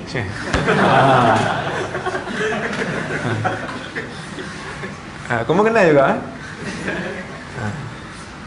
kan? Bila bubuh Sufyan aja, orang hadis, orang mengkaji sanad dia susah hati lah. Ini aku, Sufyan mana ni? Sufyan bin Uyainah ke Sufyan Sauri? Tak apa Ustaz, kita tengok anak murid dia. Kalau anak murid dia anak murid Sauri, dia bukan Uyainah lah. Dalam sanad tu siapa anak murid dia? Tapi Sufyan ni, Sauri dengan Uyainah ni susah, sebab dia orang ni kongsi anak murid sama, guru pun hampir sama. Tapi tak apalah, sebab dua-dua siqah. Okey lah dua-dua siqah. Tapi kalau seorang siqah, seorang tak siqah, nama sama. Disebut dalam sanad pun nama je, tanpa disebut secara muhmal. Dia tak sebut bin dan juga nasab ataupun nisbah. Susah nak kena cek satu-satu. Sebab itu ini bukan kerja yang simple, ini bukan kerja yang mudah, ini satu kerja yang susah. Jadi stop blame saya kalau saya tak jawab soalan tu. Jangan marah. Okey. Wa yahtaju fi dhalika ila ma'rifatil ahkamil khamsah wa hiya al-wujub wan nadab wat tahrim wal karahah wal ibahah. Kita nak tahu, belajar hadis ni bukan hanya sekadar nak tahu status je. Betul lah orang kata, alah belajar hadis ni nak tahu status hadis je, apa-apa hal pun kena kembali kepada fuqaha. Betul, memang betul, saya tak nafi benda tu. Tapi fuqaha tak boleh dabik dada kata kami yang paling penting sekali sebab kami ambil hukum. No, tak ada ulama hadis sediakan bahan kau nak ambil hukum mana-mana. Jangan downgrade mana-mana ilmuwan daripada mana-mana bidang. Ulama tafsir pun ada kepentingan, ulama hadis pun ada kepentingan, ulama fiqh pun ada kepentingan. Belajarlah daripada semua, ambil manfaat daripada semua. Dia masalah kita ni, bila kita duduk bidang tu, kita duduk rendah bidang lain. Bukan kata orang menuntut ilmu agama, profesor pun ada buat perangai. Dia dah profesor, tengok bidang lain, nak buat apa? Takhrij. Takhrij mudah aja, buat je tajuk lain. Hang buat tengok. Saya cukup marah kalau orang kata takhrij ni benda yang mudah. Buat tengok. Berapa ramai orang yang berani buat menulis tentang takhrij. Saya juga, ni saya tak malu nak beritahu. Saya ni daripada bidang fiqh masuk bidang hadis kan. So bila masuk belajar kat sini, saya belajar sini, buat master kat sini. So dengar ni senior cakap. Masa nak tulis tesis master, saya nak tulis tesis pasal syubhat, jawapan kepada syubhat. Jumpa Syekh Abdul Lais. Syekh Abdul Lais kata jangan, tak payah tulis pasal syubhat. Kau dengar cakap aku, dia kata kau buat takhrij. Saya balik rumah, saya macam pening. Apa benda Syekh ni suruh buat takhrij pula. Saya jumpa dia balik, saya tak setuju. Saya kata saya nak buat syubhat. Dia kata Rozaimi, kau dengar cakap aku, kau buat takhrij. Saya kata Syekh, takhrij ni benda mudah. Dia kata tak, takhrij ni akan melatih kau menjadi muhaddis. Muhaddis ni bukan orang yang baca hadis lepas tu hadis ni disahihkan oleh Albani. Tu bukan muhaddis. Tu semua orang boleh buat. Sikit-sikit taklid Albani, sikit-sikit taklid Albani, tu semua orang boleh buat. Aku nak kamu menjadi satu orang yang boleh mengkaji hadis, boleh nilai hadis dengan diri kau sendiri. Hadha hadisun sahih wa qad kharrajtu asanidahu wa wajadtu annaha kulluha sahih. Itu baru muhaddis dia kata. Saya pun balik, saya istikharah, saya betul kau cakap Syekh, dengar cakap Syekh. Rupanya bila saya buat takhrij, baru betul rasa kita kena mahir dengan ilmu hadis. Sebab tu sekarang ni kalau awak tanyalah tentang istilah-istilah hadis, munkar apa maksud, mudraj apa maksud, muallaq apa, insya-Allah saya boleh jawab. Kan student degree kadang-kadang bila nak pergi periksa ulum hadis kan hafal kan, hafal definisi betul, muallaq apa dia, mursal apa dia, betul, munqati' apa dia, betul tak? Hafal kan dalam bahasa Arab sebab nak masuk exam ni. kadang-kadang jadi keliru. Awal kalimah. Apa awal kalimah? Tak keluar kan? Sebab awak semua, antum ni tak bekerja dengan hadis. Sebab tu rasa nak hafal istilah tu susah. Saya juga mengalami benda yang sama. Tapi bila kita dah kerja dengan hadis, kita dah takhrij hadis, kita lalu benda tu, ulama sebut hadis ni mursal, kita pula apa mursal, tak ingat, buka kitab mustalah. Last kali dia jadi, bila dah lalu banyak, dah ingat dah mursal apa, mu'allaq apa, munqati' apa, mu'dal apa, semua ingat dah. Kerana kita melalui, dan benda ni saya dapat melalui takhrij. Sebab tu takhrij ni dia siapa yang mahir takhrij, dia akan sampai satu masa dia rasa, ish, aku dah lama tak takhrij hadis, gian pula pergi takhrij, cari hadis-hadis mana dalam Facebook, pergi tulis. Kerana ia adalah kemahiran. So belajar ilmu hadis ada kepentingan, kerana nak bagi bahan kepada fuqaha. Nak tahu tentang makna hadis, hukum hadis, jangan tanya muhaddis, tanya fuqaha. Tapi fuqaha jangan debit dada, kami yang faham hadis. No, bahan mentah tu mentah kami yang bagi. Orang hadis yang bagi, baru kau boleh guna untuk hukum. So doktor tak boleh dabit dada kalau tak ada farmasis. Betul? Doktor hanya tu boleh tulis prescriptionnya. Ni ambil ubat ni. Tengok farmasi tak ada. Farmasis boykot doktor. Maka doktor pun tak laku. Sebab apa? Sebab farmasis tak nak jual ubat dekat orang awam berdasarkan prescription doktor. Dan farmasis pun tak boleh sombong. Tak boleh bagi ubat suka-suka tanpa prescription doktor. Macam tu lah. Ilmu kan saling melengkapi. So kita orang-orang yang mengaji agama ni, jangan ada perangai dok rendahkan ilmu lain. Jangan. Satu. Yang kedua, jangan rendahkan tempat belajar orang lain. Jangan. Kita kena aim. Aku pelajar ilmu agama. Orang kenal aku bukan sebab aku belajar di tempat sekian-sekian. Orang kenal aku kerana aku bawa ilmu. Jangan sekali-kali bangga dengan tempat belajar tapi ilmu tak ada. Ilmu sendiri tak ada. Saya belajar Al-Azhar, Ummud Dunia, Ardul Kinana, tapi pergi tidur je. Petang-petang main bola. Tak guna juga. Pergi Jordan bukan belajar pun, pergi bandel dia. Jordan ni bandel dia dahsyat. Timberland, kasut-kasut Timberland yang baru-baru kan, cari kat bandel, murah-murah, 2 dinar, 10 ringgit. Kawan-kawan saya gila pergi bandel. Saya masa degree saya tak pergi bandel. Maklumlah pelajar cemerlang, kan. Sebenarnya duit tak ada kan. Duit tak ada. Jadi kata kawan-kawan ni siapa buat bisnes ni, beli bandar banyak-banyak, jual kat Malaysia. Baju-baju Timberland, saya pun tak tahu Timberland ni mahal. Saya macam, benda ke korang ni Timberland. Saya orang kampung, tak tahu Timberland ni apa. Saya tahu timber tahu lah, buat pergi jamban kan. Bila balik Malaysia, dia pun dah buat bisnes. Balik Malaysia, saya masuk kedai Timberland, saya tengok kasut sepasang harga sampai 500-600.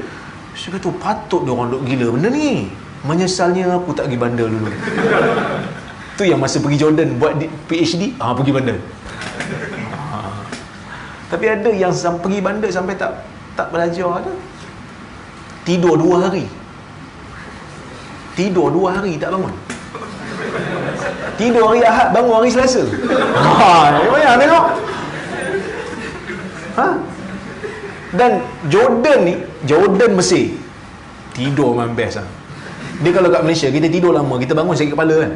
Jordan tak ada, bangun segar walaupun tidur 2 hari. Ada kawan saya, dia punya tilam sejuk kan, dia punya tilam tu tenggelam. Seorang, lepas tu selimut, letak selimut. Jadi bila tengok selimut tu flat dia, ingat tak ada orang, ada dia kat bawah.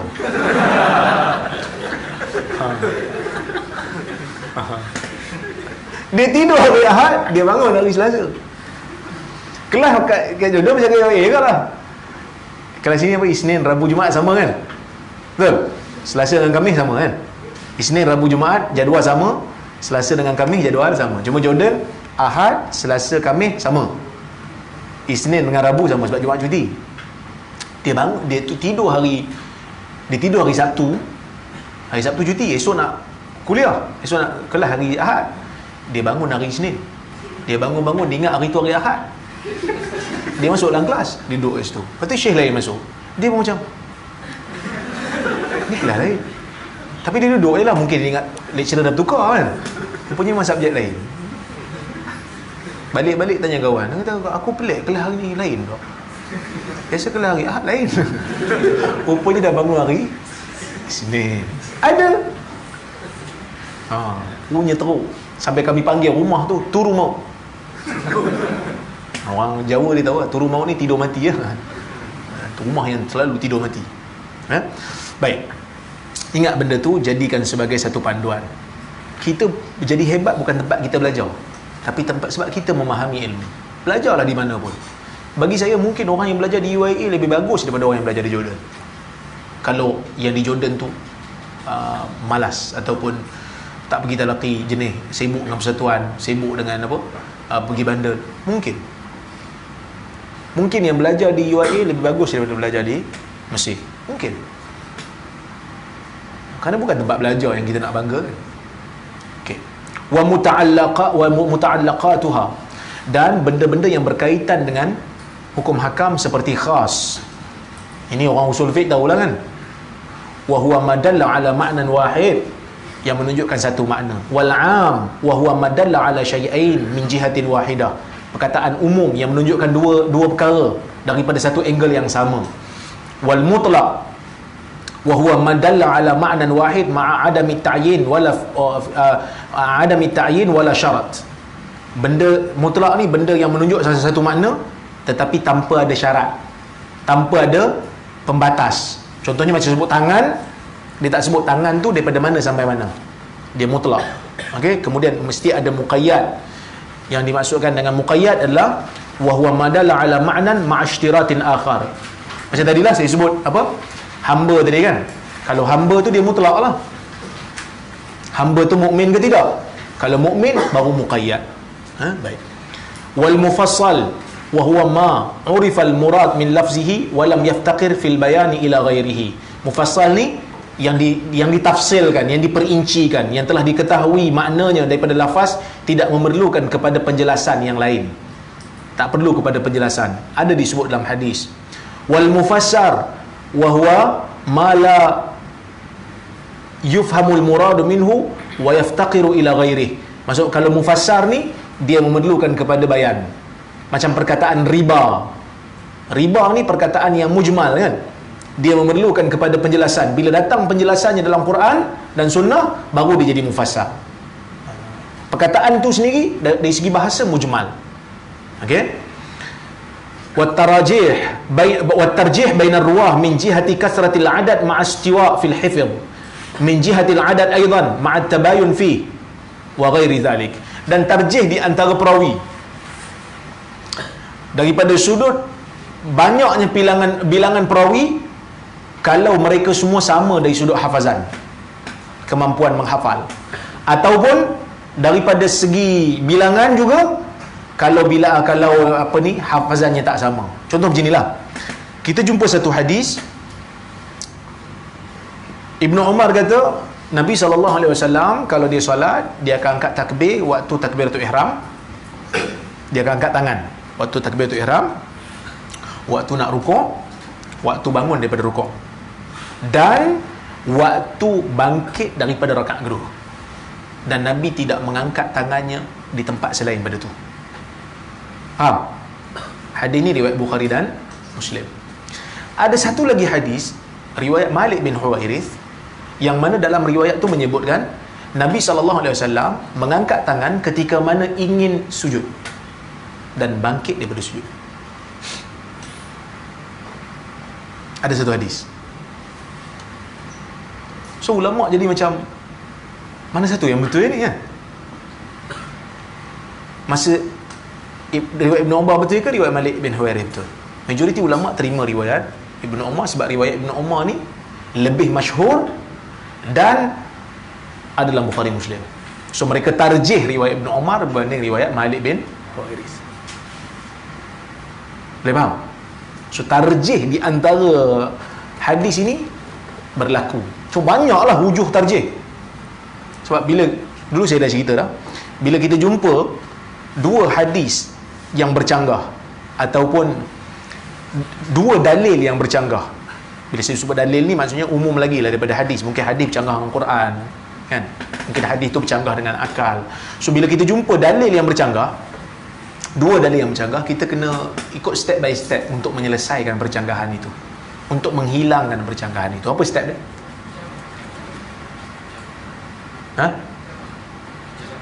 Jamak wa taufiq. Belum lagi. Tu step yang ke 3. Ya, raddud da'if. Yang pertama, buang yang da'if, ambil yang sahih.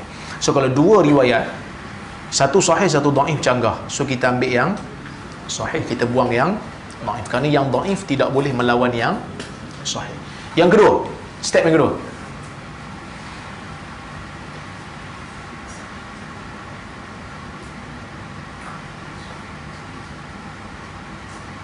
jamak taufik yang ketiga.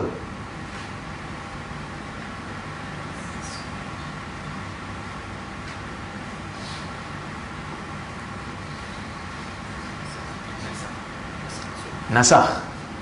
Tapi nasakh yang sharih. Kalau dalam dalil tu ada sebut nasakh, jelas dia sebut nasakh, so kena utamakan.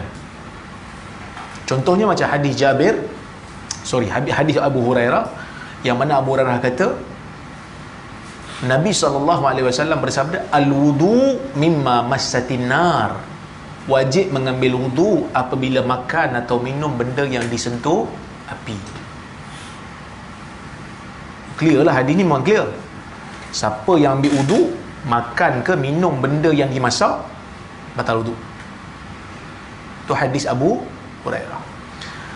Datang hadis Jabir bagi tahu, kana akhiral amrain min Rasulillah sallallahu alaihi wasallam tarkul wudu mimma massatina.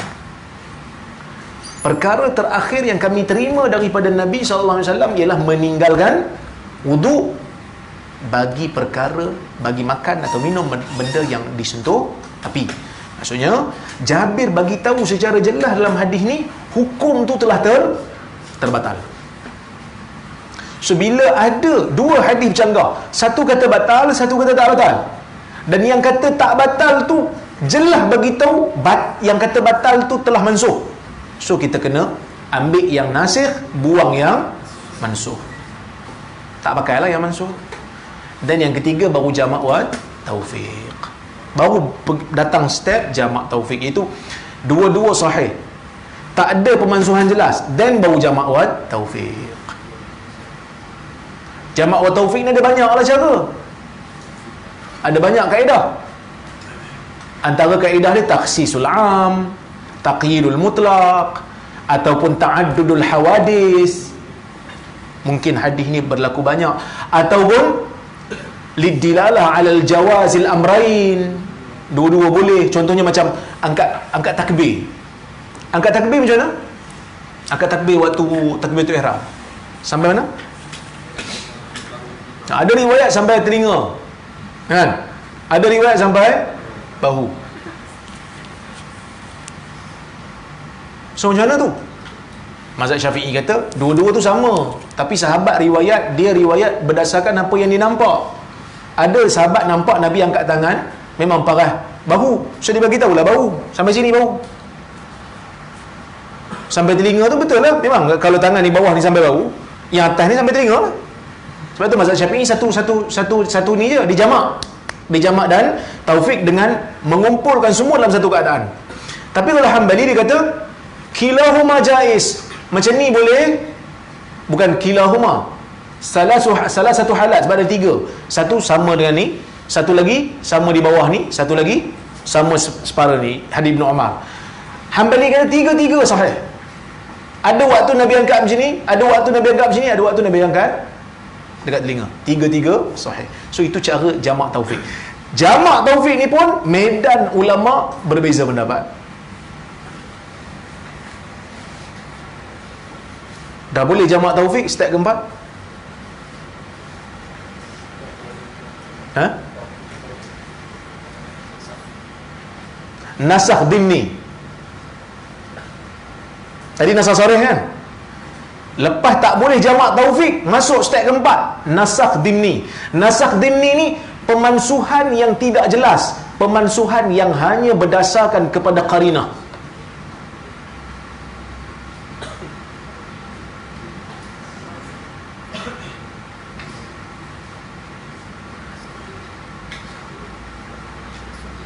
Okey.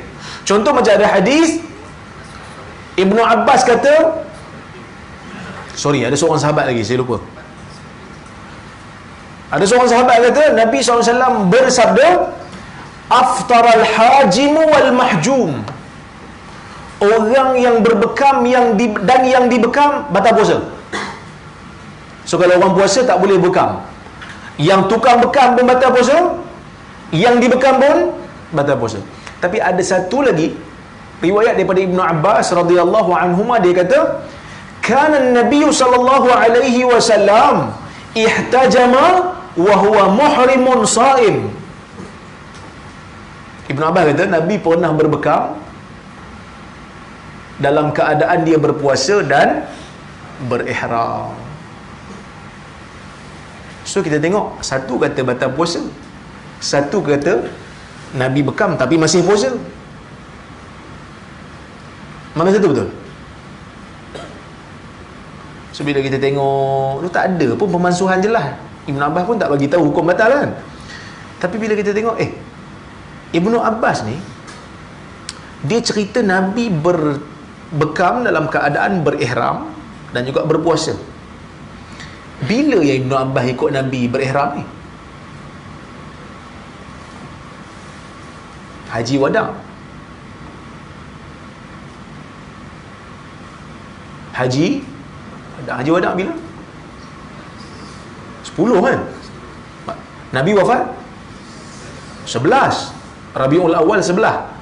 So lepas Nabi balik pada haji tu Zulhijjah, beberapa bulan lepas tu Nabi pun wafat. Maksudnya hadis Ibnu Abbas ni memang hadis yang last sungguh. Hadis yang Nabi kata aftaral hajim wal mahjum tu berlaku pada pembukaan kota Mekah. Hadis Syaddad bin Aus, dalam beberapa riwayat disebut Fatuh Mekah. Fatuh Mekah bulan apa? Tahun berapa? 8 kan? 8 kan? 8 dengan 11 mana dulu? 8 dulu. So bila 11 bagi tahu benda yang bercanggah dengan 8, dah tentulah masuk. Tapi dia tak bagi tahu je lah, cuma kita tengok dari sudut tarikh. Dan kita tengok, ini pemansuhan ni. So hadis Ibn Abbas memansuhkan hadis Syaddad sebab tak boleh nak dijamak dan taufik, tak boleh nak diharmonikan. Tak boleh, kalau katalah tak ada, tak jumpa tarikh, tak boleh nak kata mansuh. Pergi step berikutnya apa dia? Baru tarjih. Ni dia cerita tentang tarjih ni. Sebenarnya saya nak cerita bab ni je, tapi dia punya mukadimah tu kan. Ni step by step. Baru pergi tarjih. Tarjih ni ada banyak lah. Tarjih berdasarkan bilangan perawi, tarjih bilangan kedudukan hadis tu masyhur ke tidak. Sebab tu orang tanya, dulu saya pernah tanya bagi yang datang siri pertama, hadis dhaif disokong oleh hadis dhaif, dua-dua terangkat jadi hasan li ghairi. Betul? Okey. Hadis hasan li zati disokong oleh hadis hasan li zati, dua-dua naik jadi sahih li ghairi. Betul? Setuju? Dhaif disokong oleh dhaif, naik jadi hasan li ghairi. Daripada tak boleh pakai, naik upgrade boleh pakai. Boleh maksudnya asalnya tak boleh dibuat hujah, naik upgrade boleh buat hujah. Okey. Hasan li zatih boleh buat hujah tak? Boleh kan? Upgrade jadi sahih li ghairi, boleh buat hujah? Tak naik pun boleh buat hujah, naik pun boleh buat hujah. Apa faedah naik? Apa faedah upgrade? Untuk tarjih ni lah. Dia penting untuk tarjih. Maksudnya, kalau ada satu hadis hasan li zati menyanggahi hadis sahih li ghairi, dah tentulah sahih li ghairi lebih utama untuk dipilih berbanding hasan li zati, jika tidak boleh untuk dijamak dan taufikkan, jika tidak boleh untuk diharmonikan. Itulah faedahnya. Faham? Okey. Tapi dalam hadis kena ingat satu benda, yang ni kita bincang ni tarjih hadis dengan hadis. Tarjih hadis dengan hadis. Dalam ilmu hadis ni sebenarnya dah masuk bab fiqh sikit-sikit lah. Dalam ilmu hadis dia ada satu lagi bab dipanggil at-tarjih bainal ruwah fil hadisil wahid.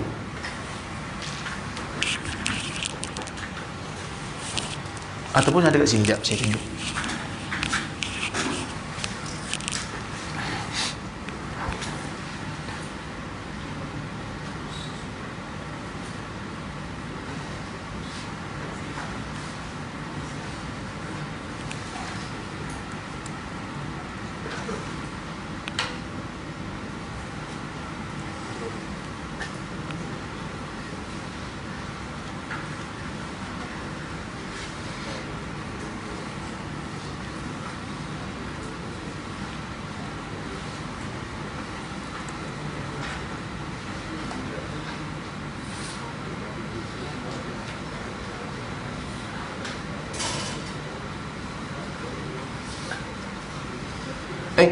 Hilang dah. Okey. Nampak tak?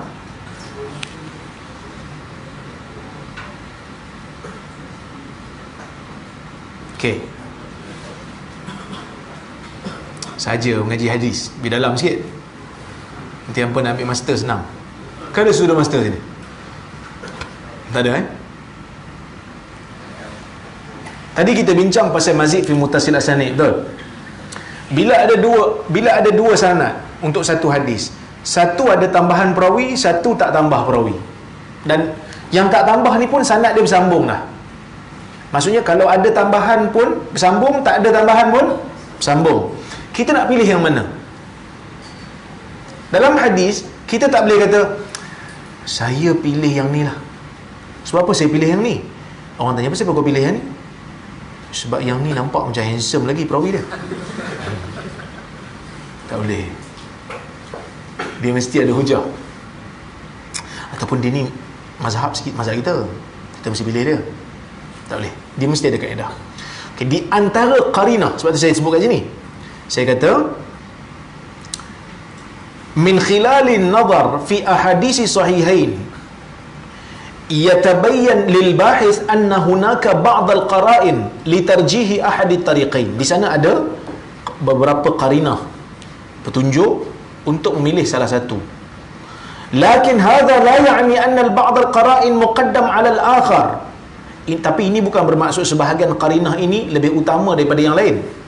Li'anna al muhaddithin qad qarraru bi alla dhabita laha bin nisbati ila jami'il hadis bal kullu hadis yaqumu bihi murajjih khas.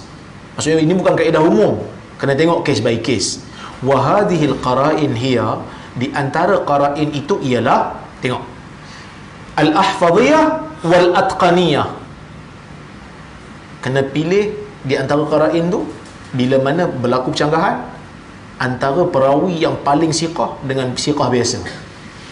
Itu qarinah untuk pilih yang paling siqah. Contoh, idza waqa'a al-ikhtilaf fi sanad haitsu zada ba'd ar-ruwah rawiyan fa akthar nadhara al-muhaddisun ila dhabt ar-ruwah. Maksudnya bila berlaku percanggahan, kita tengok pada kedhabitan perawi. Fa idza kanu mutafawitin fil hifz faqaddamu riwayah ahfaz. Kalau mereka ni dari sudut hifiznya bercanggah-canggah, maka mereka akan dahulukan riwayat yang paling hafiz. Wal ahfadhiyah qad takunu mutlaqah wa qad takunu nisbiyah. Paling sifat paling hafaz ni kadang-kadang mutlak, macam Malik umpamanya. Tapi kalau macam Zuhri umpamanya, tapi kadang-kadang juga nisbi. Maksudnya dia ni kalau pada syekh ni je dia bagus, pada syekh lain tak. Macam Hamad bin Salamah tadi ya. Contoh, Imam Bukhari meriwayatkan daripada Abdullah bin Yusuf, daripada Lais, daripada Sa'id bin Abi Sa'id, daripada Abi Hurairah tentang kisah Sumamah. So kita ingat bila baca sanad, kalau kita nak belajar tentang sanad, lepas ni kalau nak baca tulisan Rozaimi yang takhrij hadis, kena buat macam ni.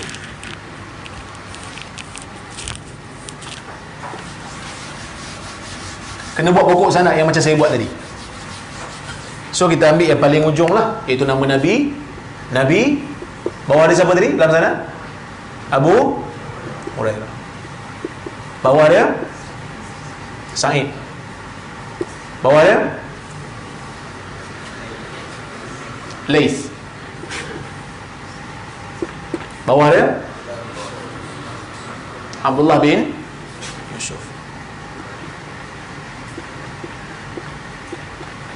Bawah ni Bukhari lah. So kalau baca tulisan tentang takhrij, tak kira lah tulisan saya ke, tulisan orang lain ke, tulisan Dr. Kamilin ke, tulisan mana-mana lah, mesti buat macam ni. Ambil atas kertas, bila baca tulisan takhrij, ambil atas kertas, tulis, supaya kita boleh tengok di mana percanggahan, di mana masalah bagi hadis tu. Kalau kita baca macam tu, kita tak nampak. Faham? Itu yang baca tajuk dengan kesimpulan dia. Kan? Bila saya tulis, kadang-kadang orang baca tajuk, status hadis, lepas tu baca kesimpulan. Apa kesimpulannya, hadis ni palsu. Tengok orang semua palsu. Padahal kat tengah-tengah tu saya bahas dari sudut Imam Bukhari kata palsu, Daraqutni kata palsu, Iraqi kata palsu. Dia tak tengok itu, dia tengok kesimpulannya. Kan? Tu yang kadang-kadang ada orang kata panjang lah ustaz. Kadang-kadang saya fikir kan, kata tulis panjang-panjang ni orang baca kesimpulannya kan.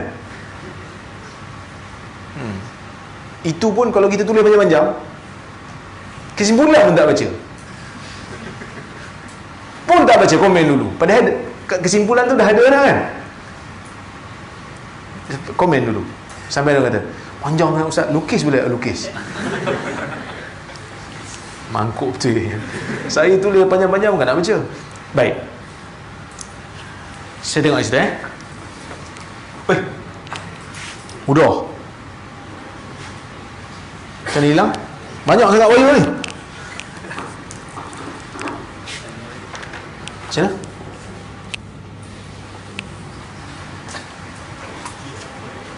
Oh, okey. Saya baik ada mak kabel. Okey.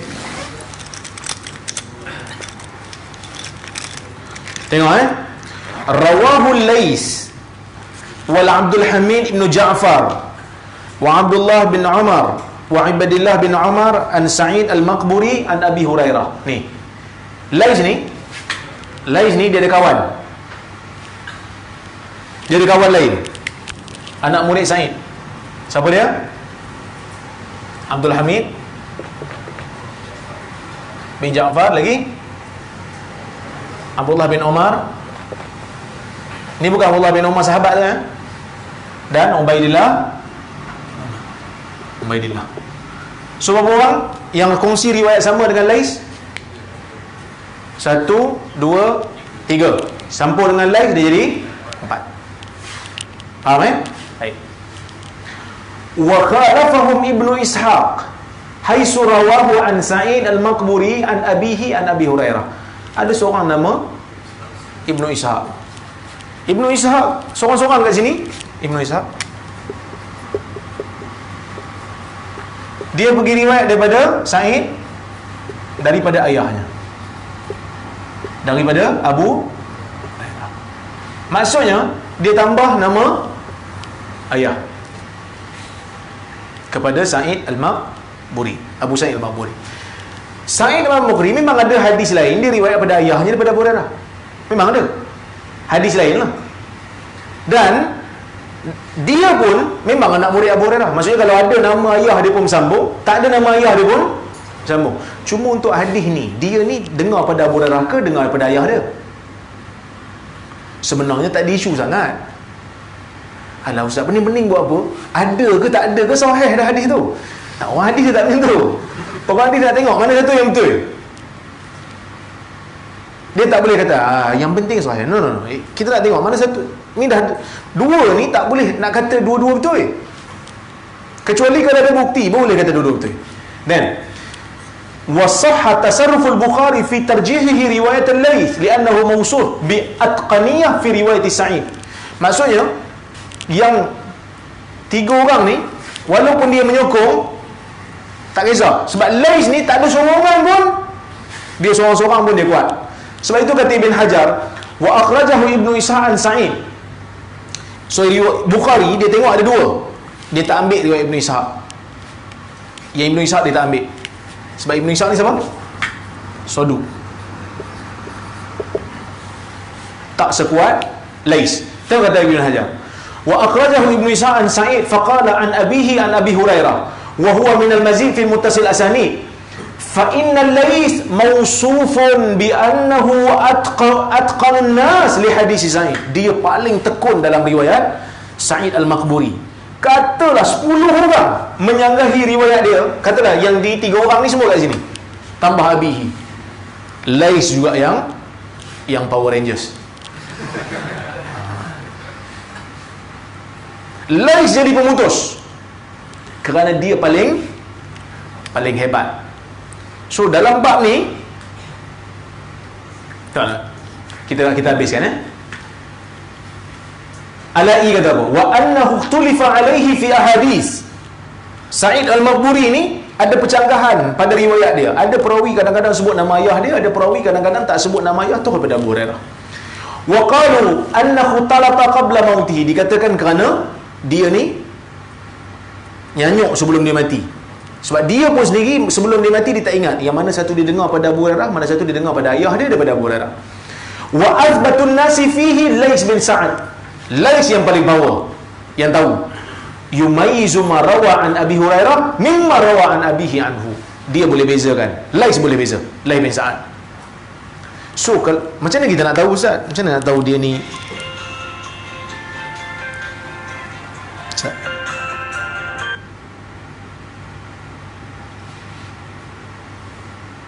Macam mana nak tahu ustaz? Orang ni paling tekun kat mana? Macam mana tahu?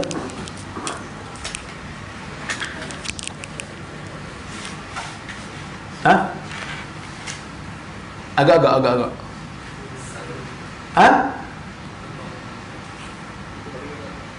Memanglah kita tengok dalam kitab tarajim lah, kena tengok dalam biografi. Tapi nak mudah untuk perawi-perawi yang masyhur ni, tengok dalam Syarah Ilal Tirmizi.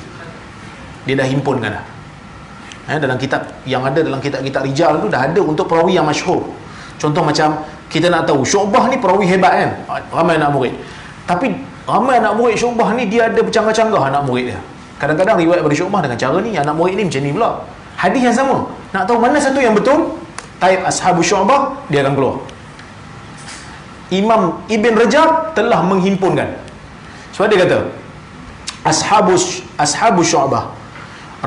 Qala Ahmad fi riwayat Ibn Hani, ma fi ashabi Syu'bah aqallu khata'an min Muhammad bin Ja'far wala yuqasu bi Yahya bin Sa'id fil ilmi ahad. Maksud dia kata yang paling hebat anak murid Syu'bah ni Muhammad bin Ja'far. Siapa Muhammad bin Ja'far? Gelaran dia Gundar. Gundar. Sebab itu dia disebut kat sini. Ijli kata Gundar min asbatin nas fi hadis Syu'bah. Gundar ni orang yang paling hebat dalam riwayat Syu'bah. Jadi kalau kita tengok takhrij riwayat Syu'bah, tengok anak murid bercanggah-canggah, dalam banyak-banyak riwayat tu ada seorang Gundar kat situ. So riwayat dia lah yang paling betul. Kenapa macam tu?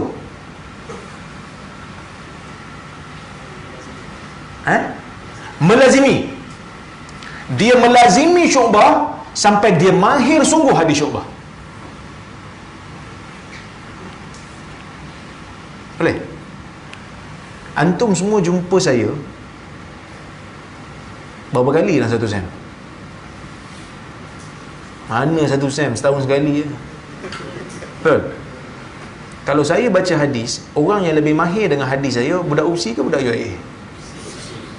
Walaupun yang riwayat daripada saya tu 10 budak UIA, manakan sama dengan seorang budak untuk riwayat saya lah. Tapi kalau riwayat Abu Lais, budak UIA lah lebih mahir dengan hadis Abu Lais, kerana mereka lebih melazimi berbanding budak UPSI. Macam tu lah.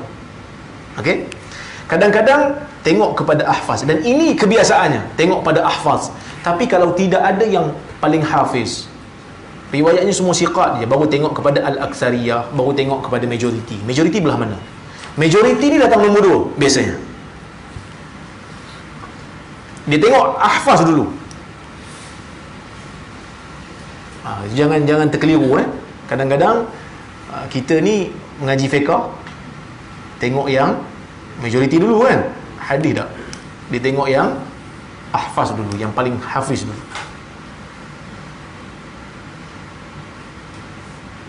Okey. Wa ma'rifatu nasikhihi wa mansukhihi, mengetahui nasikh dan mansukh bagi hadis. Ini yang hebat dalam bidang ni Imam Syafi'i lah. Sehingga dikenali Imam Syafi'i ni orang yang paling hebat dalam bab nasikh dan mansukh. Kami tak tahu hadis dan nasikh dan mansukh melainkan datang kepada kami Syafi'i, kata ulama-ulama hadis. Hebatlah Imam Syafi'i. Wa ma'rifatu sahabah wa atba'uhum, mengetahui sahabat dan pengikutnya ataupun tabi'in. Wa man rawa minal akabir 'anil asaghir, dan sesiapa yang meriwayatkan daripada orang besar daripada orang kecil. Perawi ni kadang kebiasaannya kecil riwayat daripada besar, tapi ada kalanya orang kecil, orang besar riwayat daripada orang kecil. Tengok macam tu. Ka riwayatin Nabi SAW an Tamim ad-Dari wa Siddiq wa ghairihima. Nabi ada riwayat daripada Tamim? Ada riwayat pasal Dajjal lah, dijassasah kan. Nabi riwayat daripada Tamim dan seumpama, wa Siddiq dan seumpamanya. Wa yulaqabu aydan bi riwayatil fadil 'anil mafdul, dan ia juga dinamakan sebagai riwayat fadil daripada mafdul. Fadil yang lebih besar, riwayat daripada orang yang mafdul.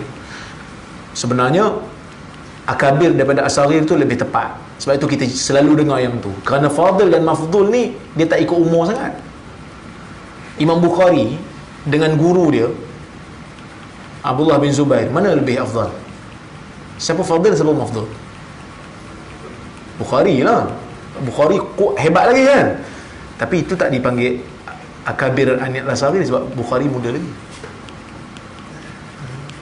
Dan bab ni ditulis khas oleh ulama untuk bagi tahu kat kita supaya kita tak tersalah anggap bahawasanya sanad itu telah makhluk. Takut kita duk fikir terbalik kot sanad ni. Tak, memang ada orang besar, orang tua riwayat daripada orang kecil. Itu pertama. Yang kedua, nak membuktikan bahawasanya ulama hadis ni dalam bab hadis ni dia orang amanah. Yang tak kira belajar dengan siapa pun tak kira. Yang penting ada ilmu aku boleh ambil dari dia.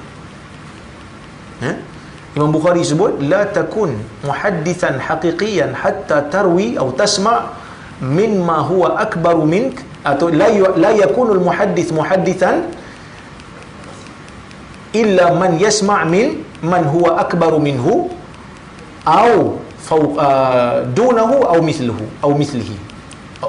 Maksudnya tidak, seorang muhaddis tidak akan menjadi muhaddis yang sebenar-benarnya melainkan apabila dia sanggup mendengar hadis daripada orang yang lebih tua, ataupun orang yang lebih muda, ataupun orang yang seumur. Tak kira lah. Yang penting ada ilmu boleh ambil, pergi dah belajar.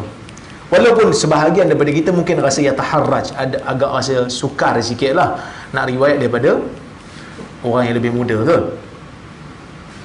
kan. Sem 6 nak pergi dengar budak Sem 1 mengajar, boleh? Boleh? Ada? Susah sikit kan. Kena pergi dengar apa ni, minta Sem 1 mengajar kan? Sem 6 kita datang tengok. Sem 1 pun takut-takut je kan, sini datang kan. wa riwayat Syekh an tilmiz, seperti riwayat Zuhri dan Yahya bin Sa'id dan Rabi'ah dan selainnya daripada Malik. Sebenarnya Malik tu anak murid Zuhri, tapi ada waktu Zuhri riwayat daripada Malik. Tapi dia ada beza. Sebahagian ulama dia bezakan. Dia ada apa? Ada yang dipanggil riwayat As-Saghir anil Al-Kabir daripada As-Saghir. Itu kalau orang muda, orang tua riwayat daripada orang muda. Tapi kalau macam ni, kes Malik dengan Zuhri ni, Malik anak murid Zuhri, dalam masa yang sama Zuhri anak murid Malik. Dia ada satu istilah khas. Dia panggil Mudabbaj.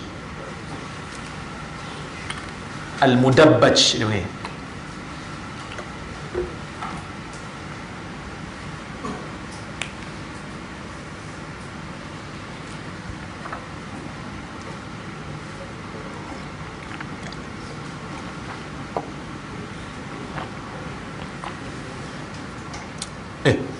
Nak zuhur ni ya?